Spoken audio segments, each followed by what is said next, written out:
تاكس. ممكن قبل ما اقول لك رايحين فين اسالك سؤالين؟ اتفضل. ايه اكتر مكان بتحب تاكل منه؟ شرقاوي بتاع الكبده. ده مكانه فين؟ حي السفارات. خلاص يلا بينا على هناك عشان انت معزوم معانا على الاكل النهارده. يلا بينا. يلا يا عسل. اسمك ايه؟ انا اسمي جمعه. ماشي يا عم جمعه، وانا معاك شوري، وانت النهارده في برنامج انت البلوجر عشان انت اللي هتورينا هناكل فين وهناكل ايه. ما تنساش اديني قلبك. اديني قلبك خد قلبي.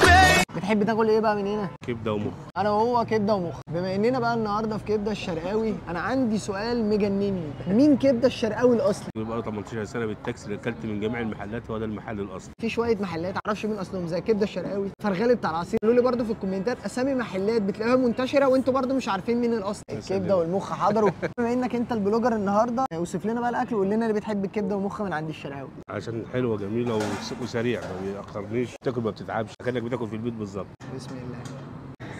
حلوه ومش شاربه زيت. في كبده بيبقى فيها عضه رخمه كده، تحس انها بتشد معاك. لا جميله دي. جرب بقى مع المخ عشان تعرف بقى مخ الشرقاوي احسن من مخ القليوبي.